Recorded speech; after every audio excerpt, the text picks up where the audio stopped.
And welcome to the Georgia EMS Institute. Georgia Institute of EMS. I guess as EMS we don't institute anything. It's the Georgia Institute of EMS. Georgia, man. Georgia. Georgia. Yeah, I'm just all kind of confuddled right now. Georgia. So I am Charles McFall, as you can see on the screen here with EMS Underground. That's what I keep trying to get to, EMS Underground. I keep throwing myself off with the wrong words here. But I am going to do what we do, which is like and share and, get this all hearted up and everything. And in the background, riding along with me today, calling in on the phone line is Tom Camplain. Hey! You missed me? I'm sorry, who are you? I thought this was a random Friday call. I'm calling about your truck payment. Well, I think Piedmont Newton was taking care of that. Followed up with them. Okay, I'll follow up Piedmont. And the esteemed IT guru of Georgia Institute of EMS, it is Jeremy Webb. Yay! Hey, don't tell anybody about the esteemed part, okay? We want to start rumors. Let's see. I'm going to hit share on this, as we like you to do. This is Facebook, so we want you to share it, like it, send it to all the firefighters on your Rolodex and EMS and police officers and all your friends and everything else. Let's see. Today, I am talking with Tom Camplain. So I'm sharing. And I put stuff in. And Jeremy Webb. Now, Jeremy, some might say with a name like Webb, you were born to be in IT. Yes. I think that relates back in the days when you had when your last name was your job, blacksmith, Smith. No, I hear that. So that fits because all Tom does is complain, right? That's it. That. And how's yours work? How's yours fit in there, Charles? Are you like McDonald's and then Falls or something? Actually, according to Ancestry.com. Is that falling at McDonald's? Is that falling at McDonald's, the McFall? You know what? You got to get paid somehow, right? You got to get paid. Yeah, I got red floor signs thanks to him. Hey, as long as you're getting paid, man. What's interesting, actually, according to Ancestry.com, it comes from like the I forget if it's the Scottish or the Irish, but McPhail, like it's two words, McPhail, Phail. I was like, yeah, thanks for that. I appreciate it. McPhail was awesome. But that is not what we are here to talk about.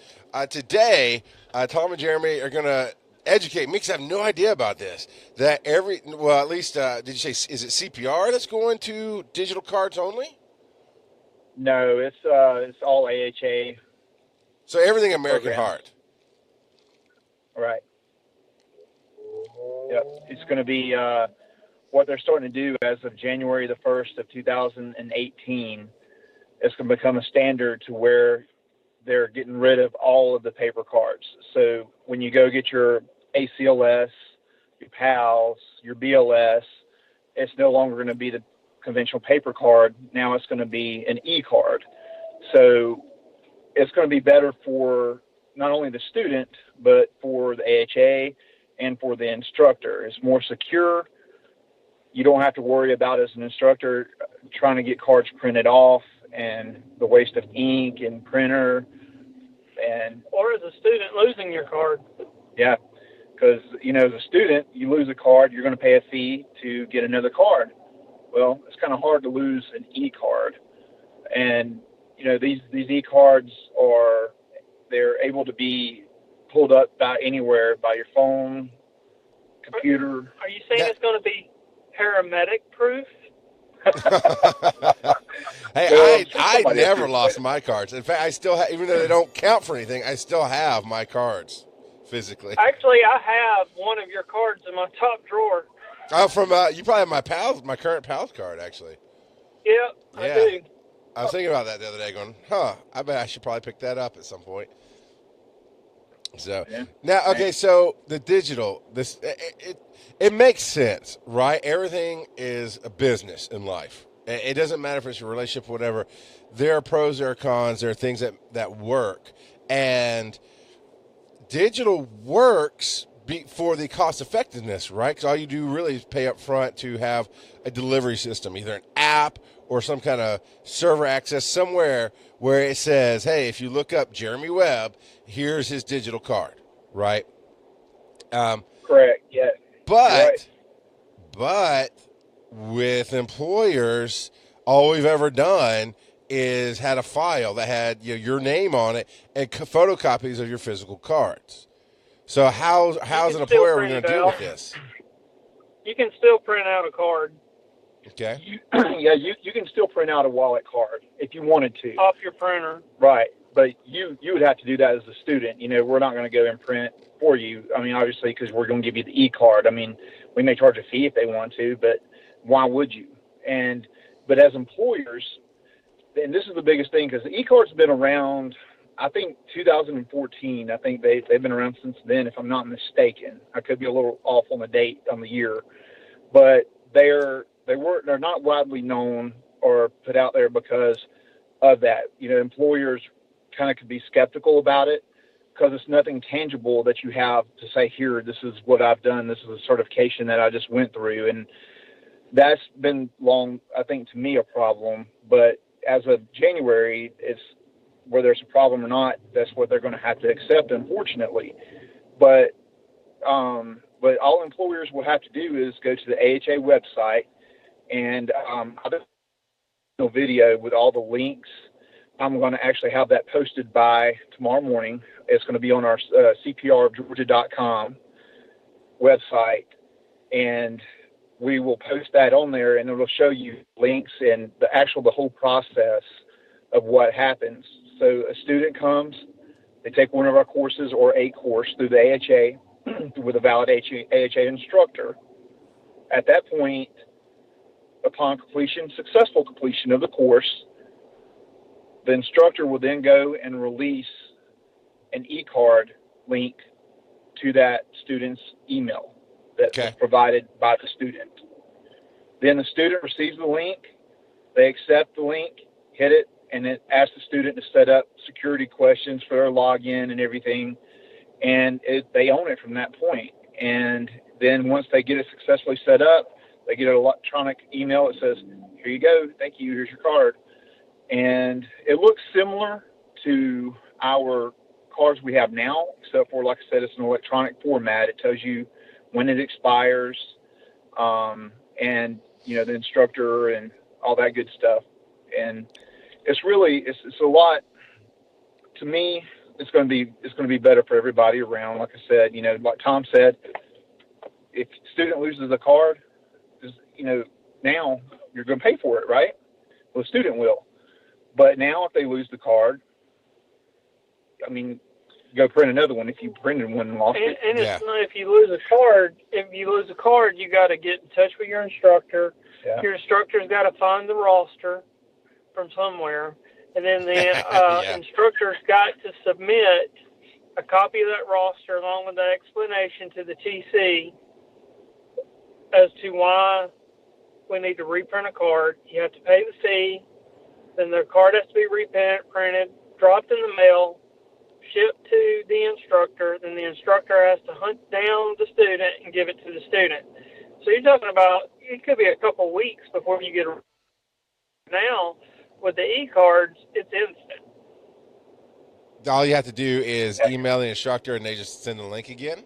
Or you should have the link saved somewhere? You have the link. No. You just have your username and password. You just log in. So let's say if you forget your username and password, you just hit forget link, figure it out, and there it is. So you're talking about this is going to be stored on the American Heart website. It is.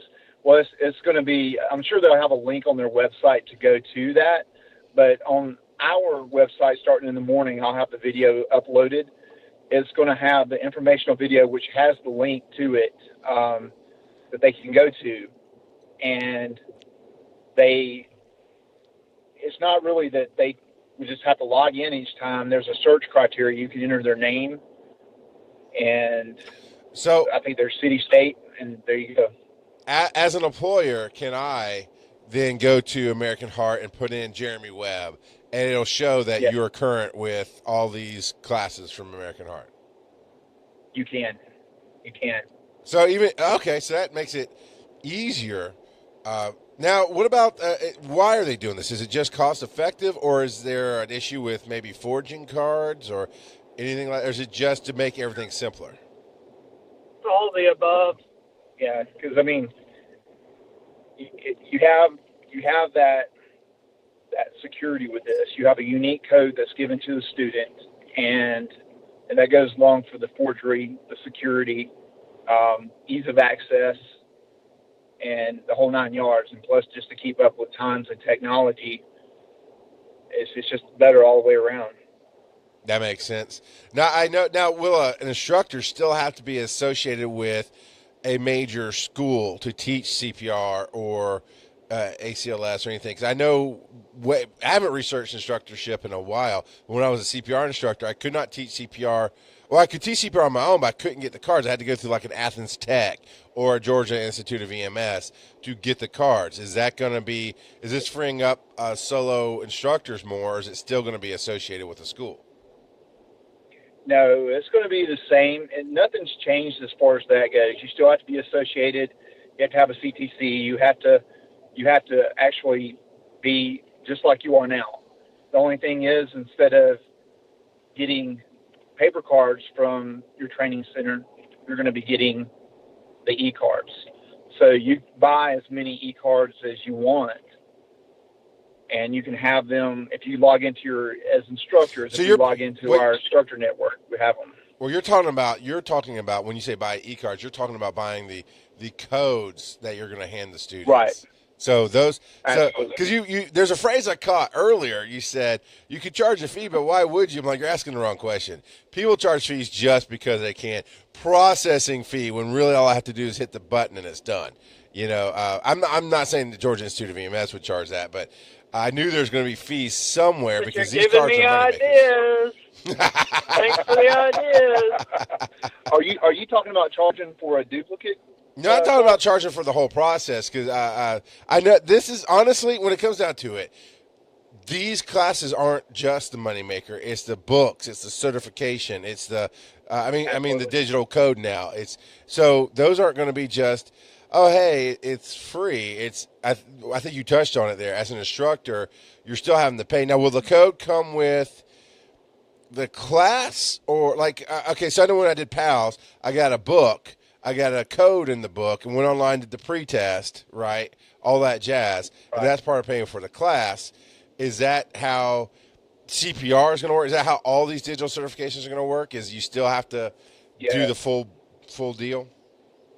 Basically, it's going to be the same as it is now.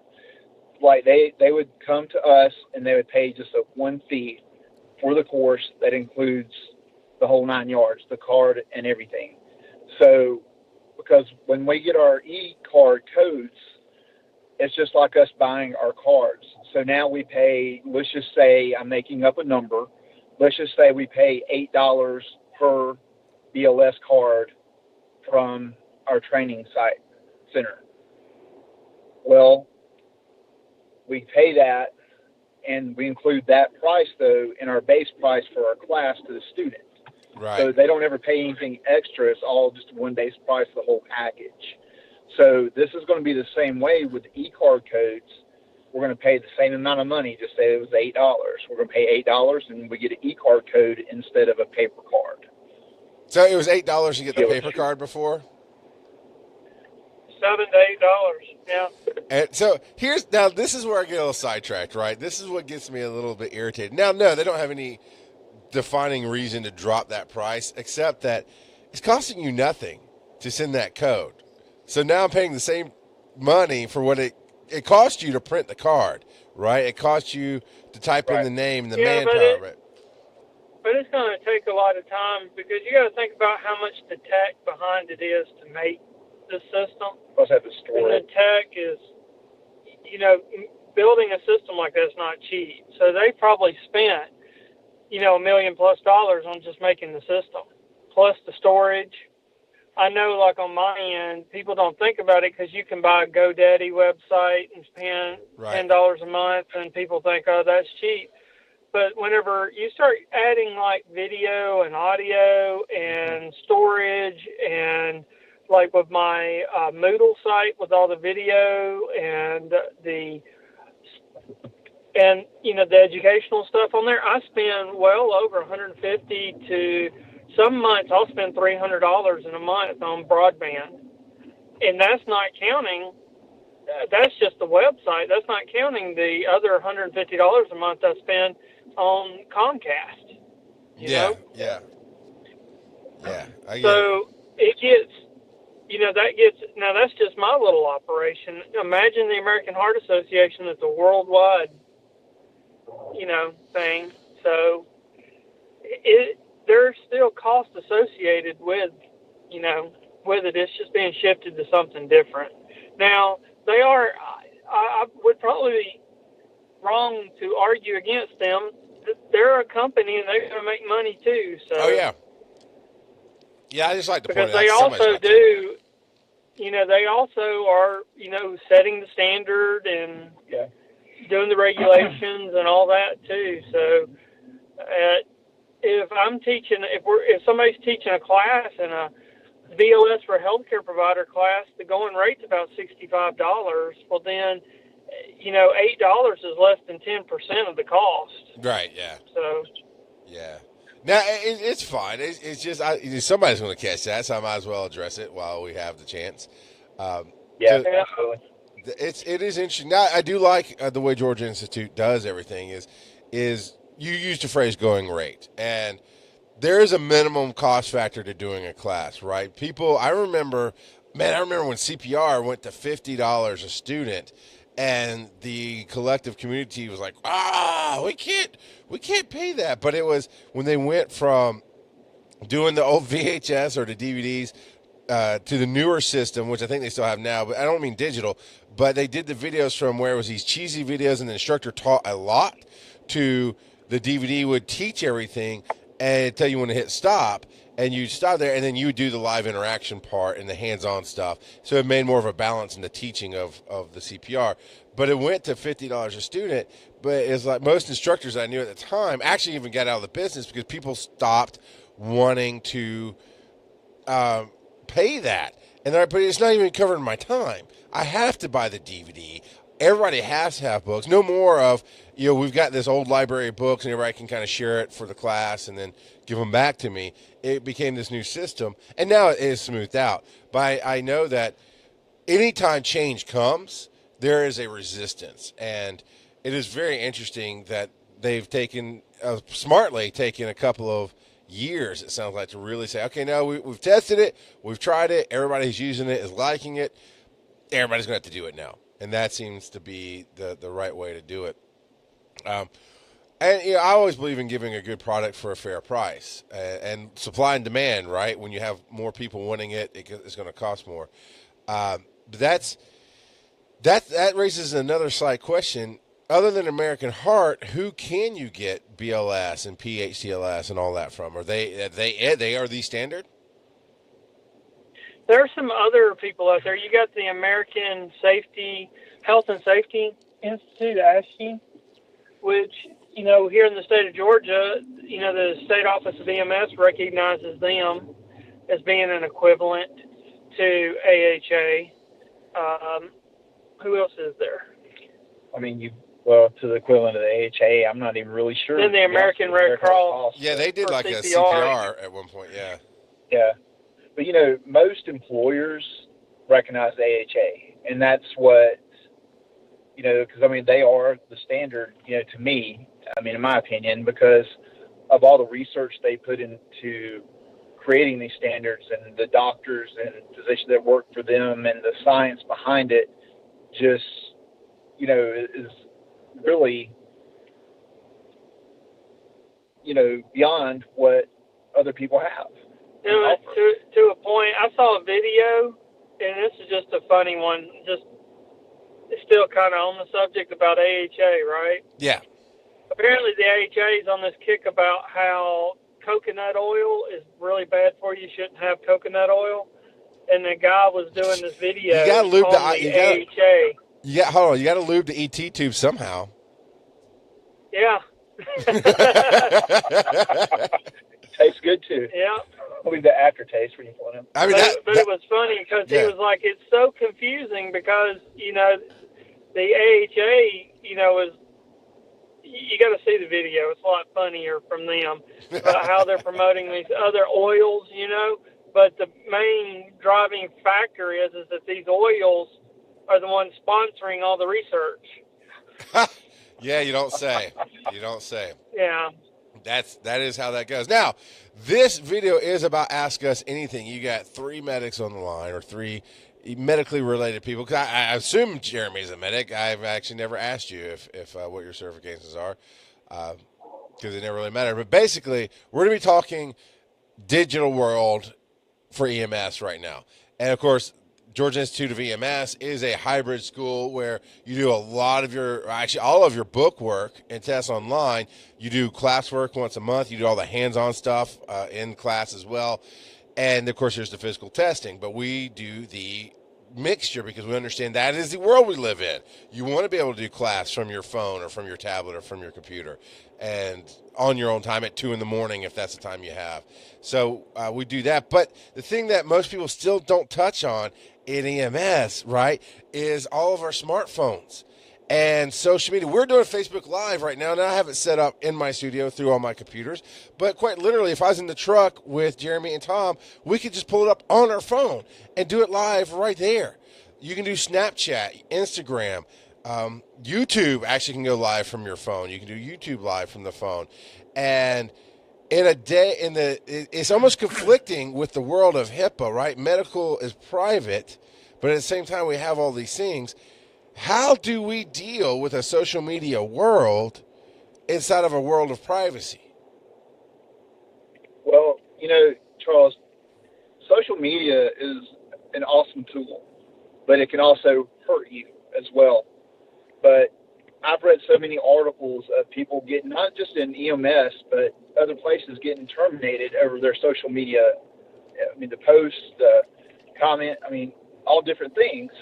But especially in the world of EMS, you've got to be really careful of what you're posting because you're dealing with a lot of private moments for families and things like that. I've seen where people have posted so many tragedies just on there and things that they've worked and done, and you got to be kind of conscious about what you're doing because the wrong person sees it or somebody doesn't agree with it, you're going to start this backlash. And so it could be bad in a way, but it's really good too because if you use it properly, because that's how, like Tom wanted us to set up a way that we can communicate within our organization right privately, and everybody can have their own little post page, that posting just through Workplace with Facebook, and we can communicate, we can keep in touch with each other, we can, you know, hey, fill shifts, or even somebody needs something, keep people updated on new changes. But also, in a way, I feel that it's good in that way. And you know, honestly though, if you look at it nowadays, you get your news from your social media because a lot of times what's breaking news breaks on social media first. I've seen that a lot, you know, because people are tweeting it live as it's happening or things are going on. And a lot of times you'll get it before even CNN or ABC News or anybody else. So that's the world we live in now. It is. And BC Dodge is watching live, and he deals with this on a regular basis for his company. He said he had this conversation just the other day. You have to watch what you say because you never know who can see it. And I can't even call out names because I don't even remember the names. But I know early on when Tom and I were working on this show and getting this kicked off, across Facebook somewhere we got tagged about some student and how horribly they were acting and this and that and the other. And it got taken down. It was a weird thing. It was in a different group. But that's the thing. Especially in the EMS community, you're all connected. I mean, I got to imagine, even being out of the field for, I think I've been out for almost 10 years now. When my daughter was born, more or less. So, yeah, been out for about 10 years active. I still know people let me phrase it this way. I would not be surprised if I came across somebody I knew at just about every service in mid to North Georgia, because that's the community we live in, right? That's the community we work in. And I've seen firefighters post pictures of the blaze they're fighting. I've seen post car accident things, and there is a difference, and that's the thing. There is a difference with firefighters, police officers, and EMS, because EMS, as a whole, because we're medical, we're bound by HIPAA, and I can't think of a time. No, I just did. So I can't think of a time that I would think it's appropriate to post pictures, but never at the sake of sacrificing patient care. And do you guys know if that really happens a lot? Because I think the more trouble you're going to get into is comments you're making on other people's pages, because people forget social media is public. It's the digital world out in the open. So do you guys, either one of you, have you seen or experienced issues with people posting content like pictures? Like the one I'm thinking of is we had a Ford Expedition run through this little Honda car and from behind. I mean, ran through it. And when I knelt down to talk to the driver, who was the only person in the car, to start my assessment, like right smack next to her cheek is Expedition. I mean, she could lean her head against the side of the car, as it was parked inside of her car. I could, after taking care of her, I can imagine, and nowadays, somebody taking a picture of that, because even in my mind's like, I need a picture of that. You don't see that every day. Of course, she literally walked away from that accident. But you just don't see that every day. Do you see an issue, like real world, have you experienced an issue where somebody's taken a picture like that, posted it, versus what I imagine is more people get in trouble for the comments they make? I think it's about equal. Yeah, I do too. I mean, I've known people, but I think the things that people get in more trouble about, because I think most of us are very cognizant of patient privacy.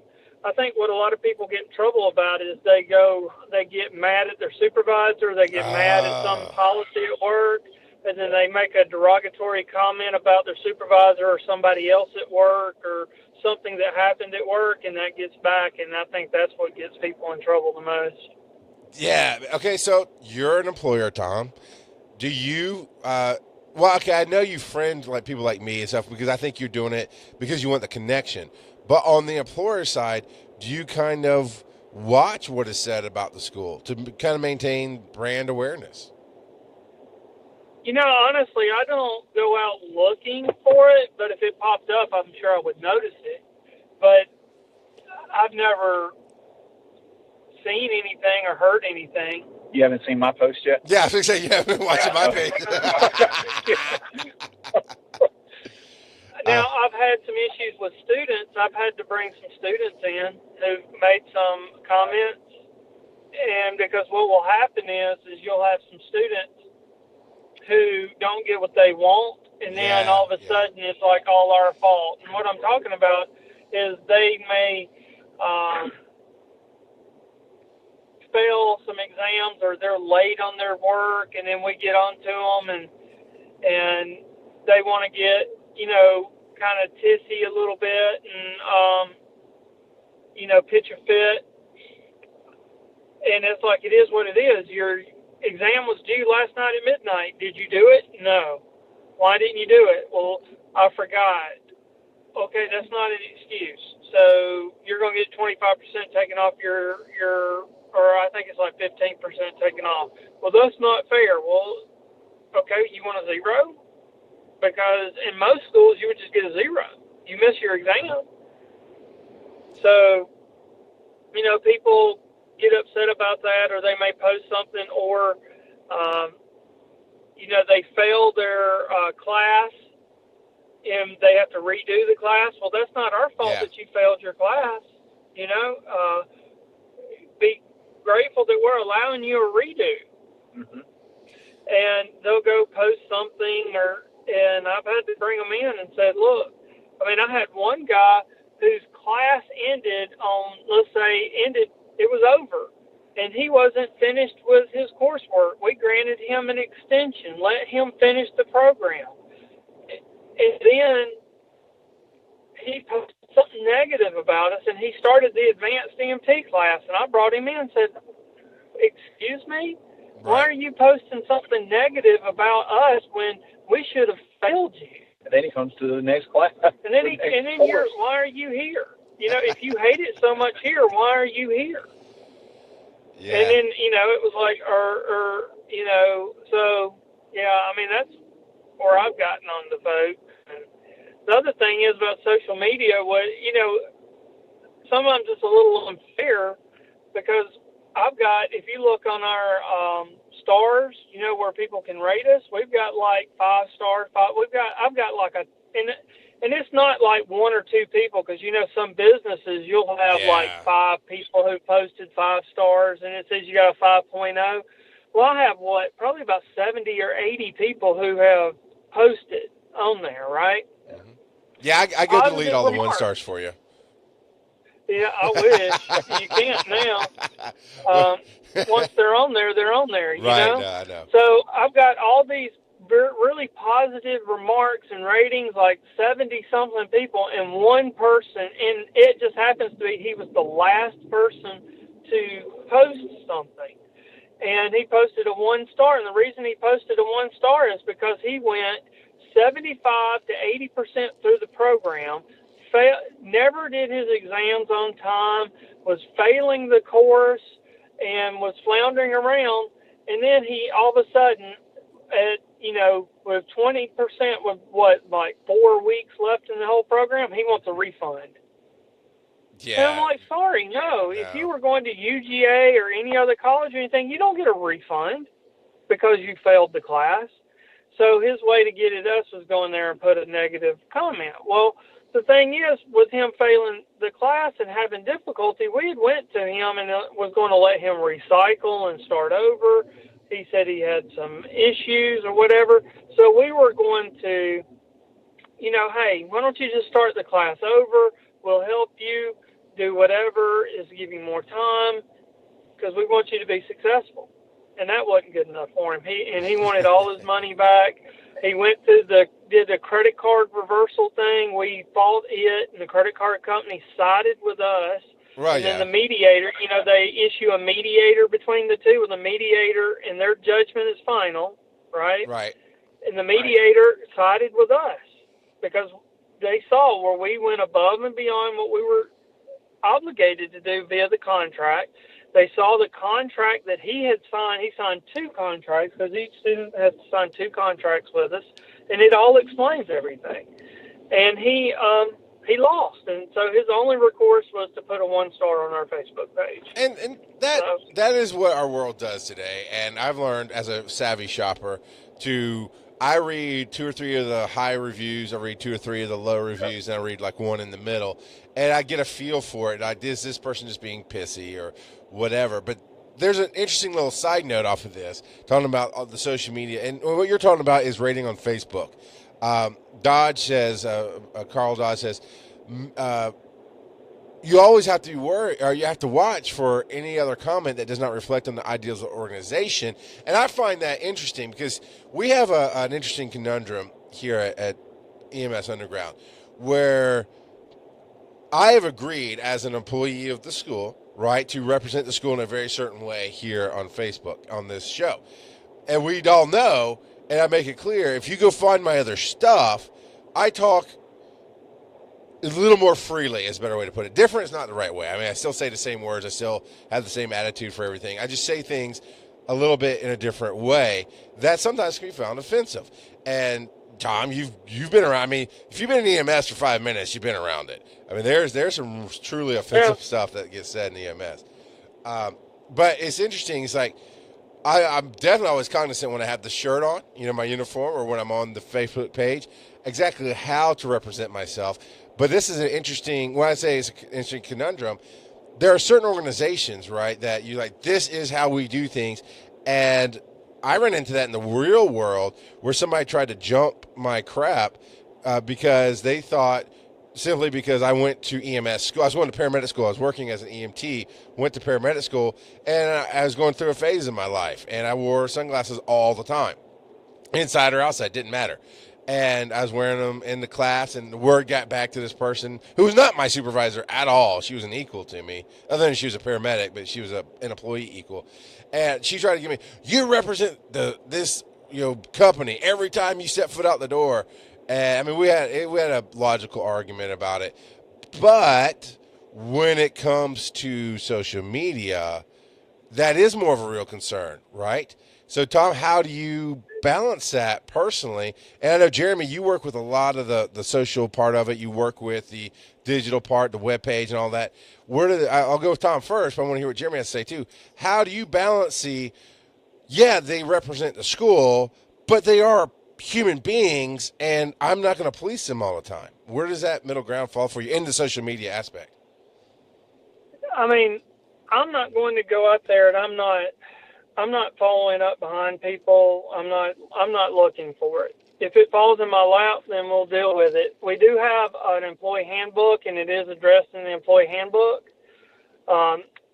That you could be disciplined for, disrespecting or, talking bad about the company. It's the same social media policy that probably every company in America has, because it's just a, standardized HR social media thing. It's very liberal, though.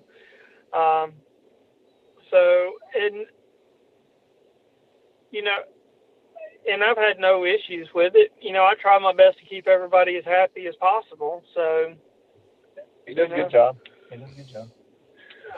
So I'm not. If I do my job on my end, well, then it shouldn't be an issue on the other end. That's the way I look at it. So. Yeah, there was. But I know people are going. There may be the day where somebody's just unhappy. I mean, like if somebody was to get on and start bashing a student, maybe it's not towards me, but if they got online and started bashing a student or something, we'd have to deal with that. I mean, that's unprofessional. That would fall under unprofessional behavior, bullying, and all that stuff. And we can't, we would have to uphold that. I know there was a moment. There's a lot of other organizations that have a lot stricter policies. There's fire departments out there that say on your Facebook, if you have a Facebook page and if you're seen holding a beer, I know people who've lost their job because they had a personal Facebook post with them holding a beer, and they got fired for it. Teachers are that way. That's ridiculous to me as a human beings in society to regulate everything to the personal life. And it comes down to this. Then you don't believe what you say you believe about your standards because you have to force them on other people. If you believed them, like Tom, I believe you believe everything you say. We've had those conversations more than once of, this is who I am. This is what I do. I have no problem in tooling it for what you need. And you're like, nope, I get that. This is who we are. This is what we do. And I have no problem, coming to an agreement with you. And you back up everything you say. But I was thinking, Jeremy, you just brought up the schools. My sister used to teach at this Christian school that she had to wear a knee-length skirt all the time, like anytime in public. Yeah. I'm like, screw you. You don't control my life when I don't work in your halls. That was my standpoint. Well, I think there's a difference in, like, what you were saying earlier about wearing the sunglasses and doing things like that. But, as an employer, like say Tom, if you had someone that worked for you that was posting things about illegal stuff, doing drugs, or I did this, or bragging about stuff that you did that was just really kind of immorally, and people put you with the school. And so if you have somebody that's going to come to your school and your institution and they somehow seen this, or it makes your instructors look bad, but that would be the difference to me. If you're out there doing something illegal, stupid stuff, posting it, and some people do that, and they think, oh, I can get away with whatever.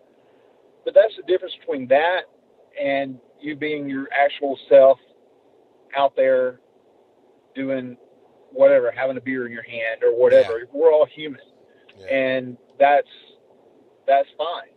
But I don't see why that should rule somebody's job. Right. Just having a drink of wine, a glass of wine or a beer, and just somebody sees it in your hand.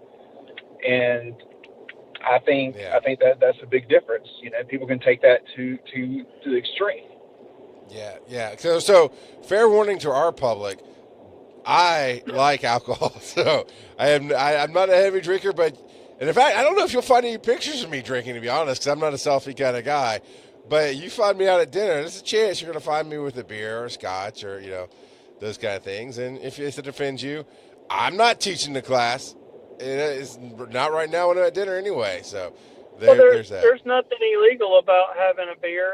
I mean, Right. if one of my instructors or something has their Facebook and they've got some beer on there, I don't have a problem with it. I mean, I look at it this way: it's none of my business. But if you're on your Facebook page holding a sign that says Georgia Institute of EMS sucks, and while you're drinking beer, now I would have an issue with that, especially if you're on my payroll. So, but the thing is, the way that I feel like it should be addressed is because if I take you off my payroll, got a cop coming by real fast. If I take you off my payroll, then I lose all control. Speaking of doing illegal things.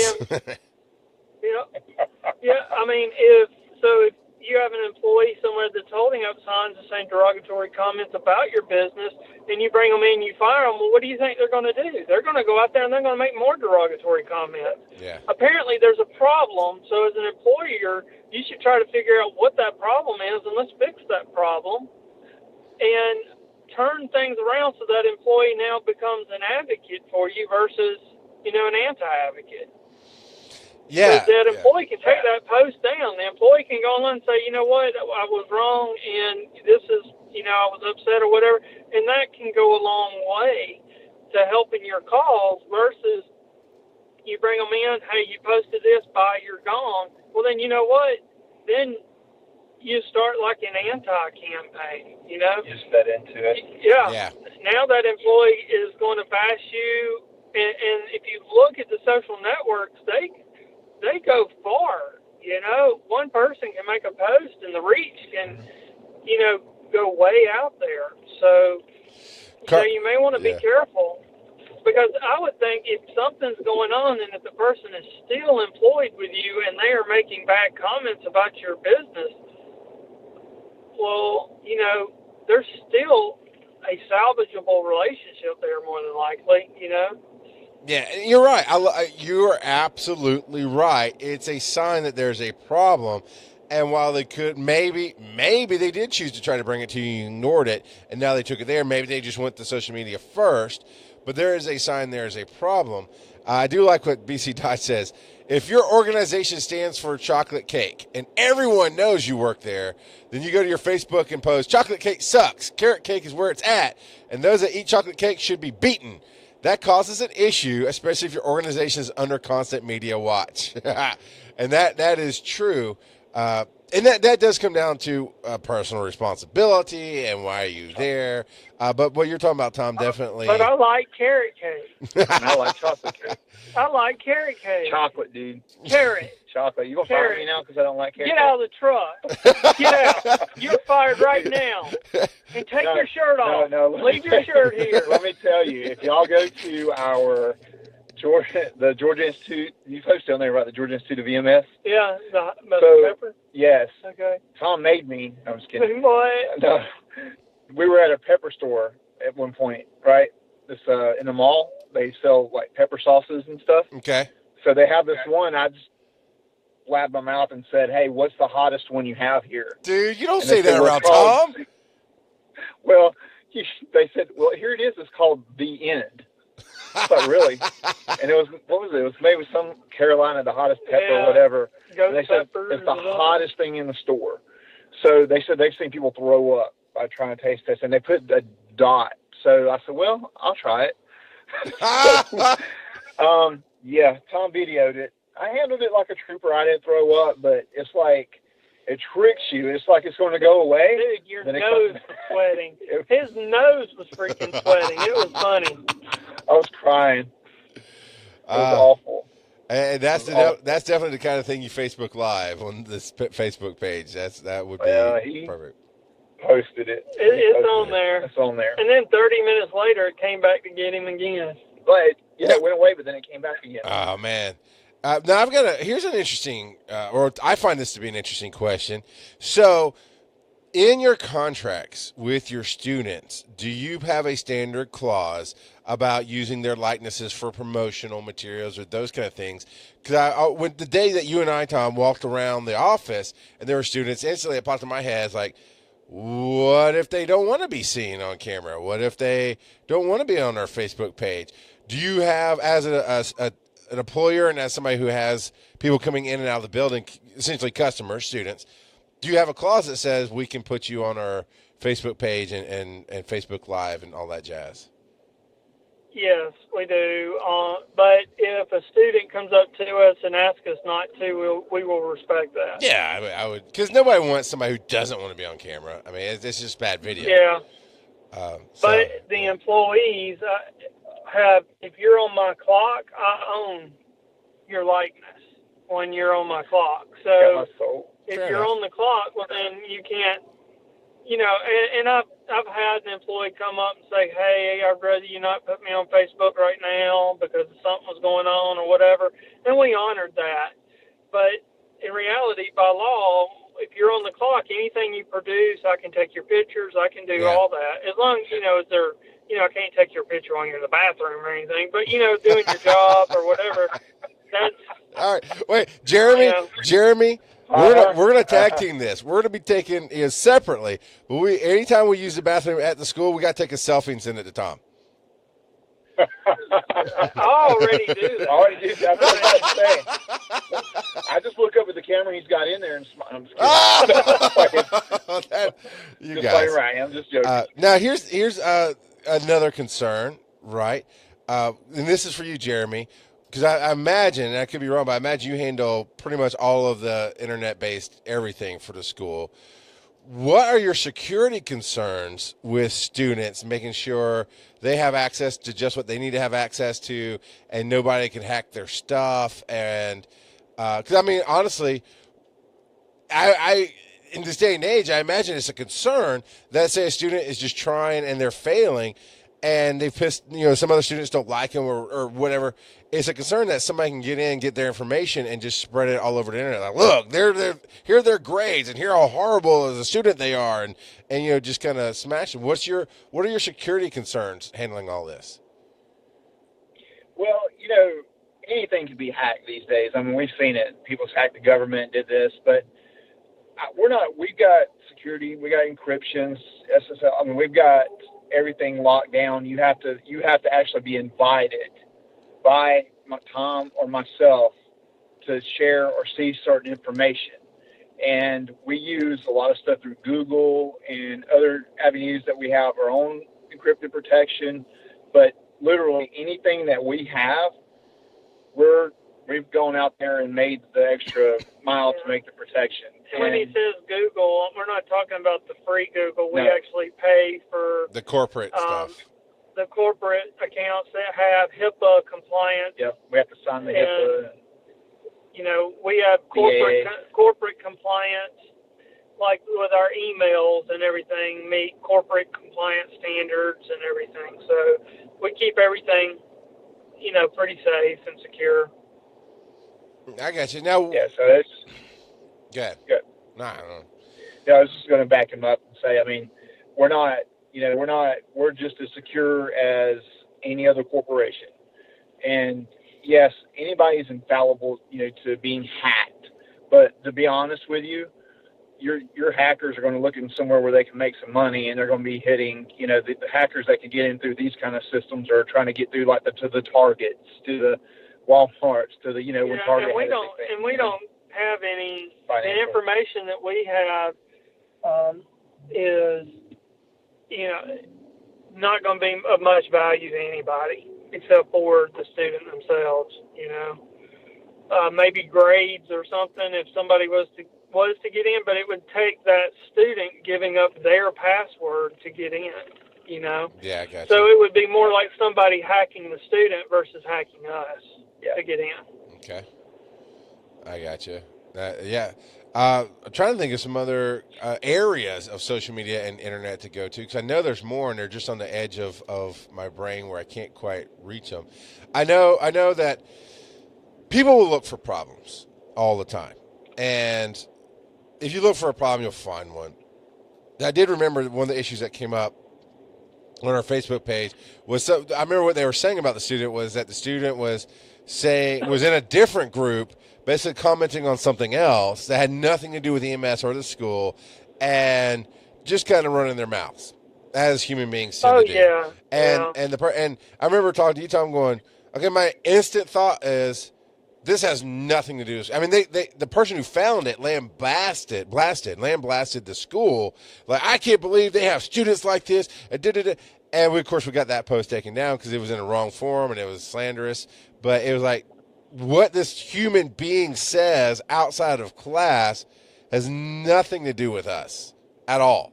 Yeah. And even if they said it inside a class, the only thing it has to do with us is I don't remember what the comment was, but if it's something we feel as an instructor, we feel we need to say something about, we just say, hey, that's not cool here. We're not going to accept that. And that's it. What was it that they were talking about? This person said made a racist comment or something, wasn't it? I don't remember. Something somewhere else. It was outside of the school. It had nothing to do with the school or EMS. Right. Somebody supposedly, now remember, supposedly made a comment that could have been taken as a racist comment somewhere. I mean, that's nothing we can police. I mean, I can't police that, right. And I can't kick somebody out of the school for a supposed comment that we have. It'd be one thing if it was made at the school and we had proof that it was even made and stuff like that. Right. But we don't have anything. And, I mean, with the social media, I can get on there and put anything. I could say, you know what, Charles McFall, farted and it smelled bad, Everything I do smells like roses, baby. I know, exactly. That's what I'm trying to say, So it's... so am I being facetious? Am I being mean? Am I just targeting somebody because I have a personal beef with them? Yeah. So.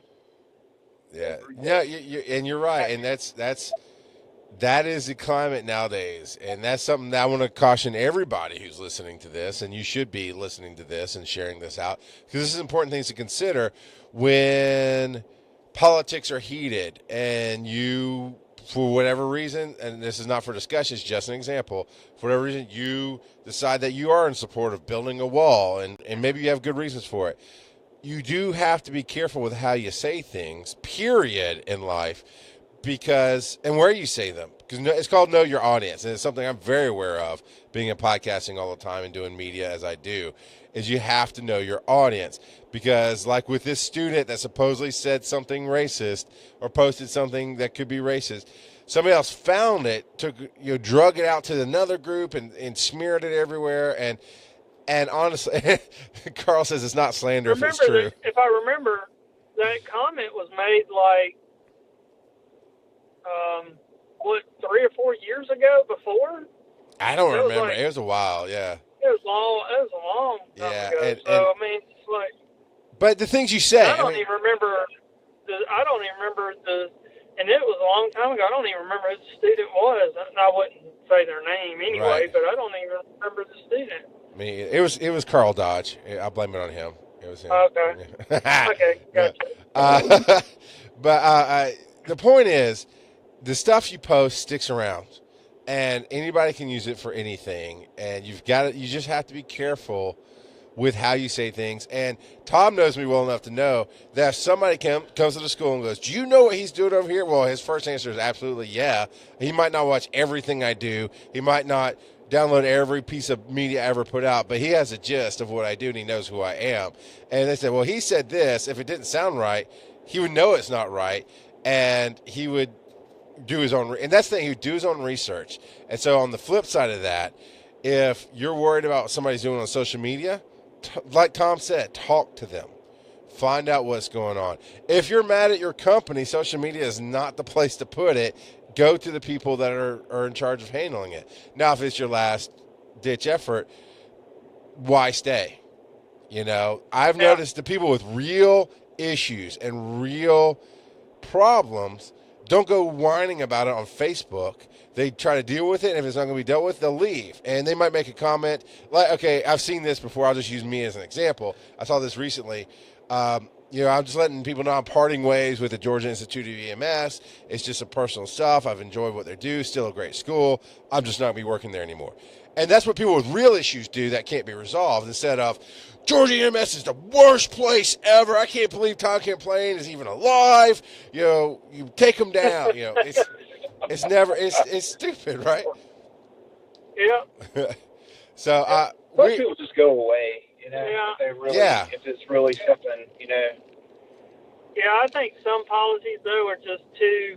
Some people, and you have people out there who are all about control, and they feel like, oh, I own a business, or I'm a dean, or I'm a vice president, or I'm a supervisor, and I just want to control people, and they want to control every thought, every action. You can't do that. All you can do is try to influence. I know once when I worked at another school that I used to work for, I went to a conference once. And when I was at that conference, I was eating dinner. Now, people know me, I don't drink, and if I do drink, it's very little. Well, while I was at this restaurant, right, there was this guy drinking a beer, and he was upside down drinking it, right? Well, I thought it was cool, so I took a picture of it, and honestly, I didn't know he was drinking beer, and I don't think he was really drinking water. I don't know what he was drinking. Sure. But I videoed it and posted it on Facebook. Well, next thing I know, I come back, and I'm, like, getting hauled in front of Human Resources because I posted that on Facebook. And I was like, what's it matter? It was after duties, off hours. Well, you were at the conference. We were paying you to be there. And this doesn't look very professional. Like, I'm really, sorry. the only people who know that I'm at a conference that you're paying for is you. Yeah. Yeah. What he's leaving out is. I mean, that's a random restaurant in a random city. And quite honestly, the first question back to anybody who's ever said that to me is like, I'm sorry, have you ever been to a conference in your life? Conferences are not professional ever at all. I mean, during the session they are. Afterwards, it's a go crazy time for pretty much everybody I've ever met. So what? I remember getting ready to go to my first conference that was paid for by somebody else, and they were sending me as a representative to learn things. And he said, he gave me a word of caution because I was young. I was still under 30 at that point, and his word of caution was, you can drink. There's going to be parties. We want you to have a nightlife. Go enjoy. Don't just be strict and do the classes. Go and make connections and enjoy the nightlife. However, the word of caution is we had a so-and-so. I don't know if they're a director of something in the company many years ago. Actually, I think he's the human resources director. Not the one that was talking to me, but the one that went to the conference a while back. And we had him go to this conference, and they got drunk. Him and whoever he took with him got drunk and stood on tables and howled. And people took pictures. This is before social media, but people took pictures and mailed them to the company that the guy represented. And he got fired because you got to know your limits. Again, know your audience, but know yourself. And Tom, had you been on top of headstanding on a keg and tagged it, EMS Con 2015, whatever, and where it's like, there's no way around it. Everybody knows we sent you to this now. That's a whole different thing than I took a video of somebody drinking something, doing something cool. Shut up, man. It's power is what you have. It's not what you can get. And I just did a show actually on Rock Out Podcasting about communication and the school system and how the public school system is trained, and they train the public to believe this, is that the teachers and the principals have all the power. But the reality is it's my kid. I have all the power, period, because it's my kid.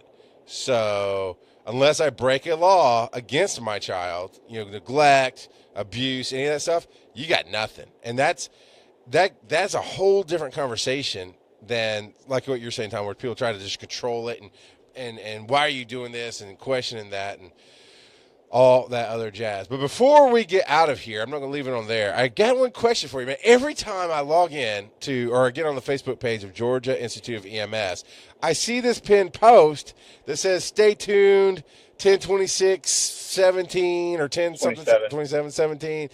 We got something going on. I'm like, why do I not know about what is going on, man? Yeah, Jeremy, why didn't he know? Well, we have been sworn to secrecy for this because this is going to be the event of the year. This is something I can't really even say. I'm trying to rack my mind up to say something that's not going to give it away. I'm not allowed to talk about it, for one. I don't know. It's going to be something really cool. It's going to be something I think it's everybody should see. It's we're unveiling something, and it's revolutionary. It's going to be. I can't really say much more about it, really. But I tell you this: if we start getting a lot of shares and views, I'll talk to Tom and see, and maybe we can do a little revealer here and there about it before that date comes. But yeah, until then, I can't say much about it. But it's gonna be something really awesome. So, wow, that sounds cool. I'm like, I'm just like I'm getting shut up, man, because I don't go into the office anymore. In fact, I don't been into the office for like 2 months. But yeah, like you won't see it there. Yeah. Hey, we got to do one at the office. I think we got maybe the internet fixed. Yeah, the IT guy, gosh. I know we were definitely having lots of issues with internet, but you also had, and I want to talk about that real quick. You also had a very successful 5-week. Was it 5-week course, 10-week course? Yes, 5 week. 5-week course. How? I mean, what was your graduation rate? What was your response back from the people in that class? We had one that didn't make it. Everybody else has passed. Nice, and that's the registry is what you're talking about. Yep. Yeah, registry is a beast, man. It can be tough. Yeah. But I'm proud of all of them. And the one issue, I think, just, first time they took the test taking anxiety, that's all. Yeah. Because they know what they're doing. They're excellent. They're excellent students. They know what they're doing. Yeah, they all worked very hard. They did. They all really put a lot into it, and I'm very proud of them all. Honestly, I think that class, every one of our classes are great, but I think, honestly, I'm thinking with the fact that it was 5 weeks and they knew they had to get all this information in that amount of time, I think it made a lot of people work harder, to be honest with you, because they knew I don't have 8 months. I've got to get this done in 5 weeks. But still, the people who have the 8 months, we have a lot of people that, you have those select few who are, well, I'm just going to, I'm going to get the information that day, learn it that day, and then not think about it again until I come back into a lab. You can't do that. You've got to study every day. That's how you retain. You've got to keep going until it's part of your life, and it can really let it consume you until you can get it, and you can't just leave it alone. And a lot of people, I think, do that. And I think that 5-week course was awesome. I think Tom did a great job, and the instructors and everybody putting it together and being there and doing it. I didn't participate in the course, but in theory, I would definitely agree, because I know in my experience, when I can focus on learning, like we did the PALS class, and it was 2 days back to back. When I can do that, I can, like you said, I can put everything aside, just focus on that, get it done, and I'm good. And I definitely see that course doing that. And, something else, all great classes, all my great ideas come out of what helps me out. So my next great idea, Tom, because you don't have to get, I don't believe you have to get certified by the state to do it. I know you have a paramedic refresher course, but it'd be nice to have a very condensed paramedic recertification course, right? Where I don't know how long it would take, maybe 5 weeks, where I can do it online and come in and do some hands-on stuff. It'd be a very miniature paramedic course, but it's the kind of thing like your EMT course, where somebody like me who just wants to get the numbers back. I've done it before, right? I just need to go through the hoops and get my stuff back, and I have to challenge the test. It'd be like a test refresher course for those medics who aren't quite getting past.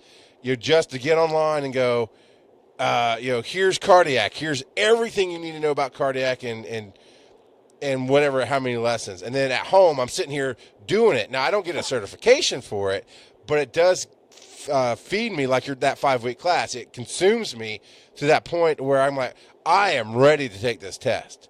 And I know I was one of these medics. I know plenty of medics who don't pass the first time.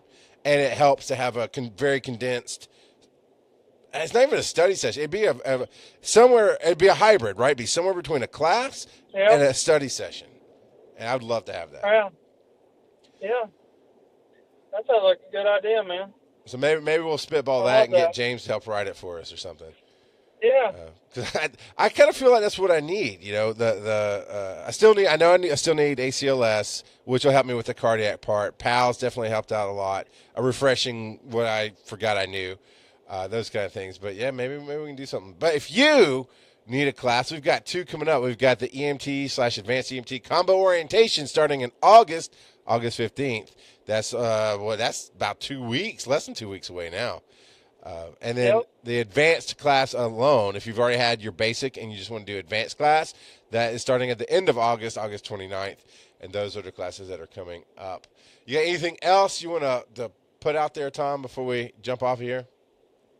Nope, this is great, man. We got to do this more often. Definitely, and when you're free, I'll come into the office for sure. I love doing it there in the office and discussing things, and we got all kind of stuff we want to go over. So before we get out of here, I just want to remind everybody you can tune in every Thursday around 2:30 p.m. Eastern here on Georgia Institute of EMS on Facebook. You want those notifications, just hit the Get Live notification button. Of course, like and follow the page. That is awesome. You can find more of me at charlesmcfall.com. Find me on Facebook, all that jazz. And I will take a side. Chocolate cake does suck. Carrot cake is where it's at. So let's all. Yeah, God, come on. Awesome.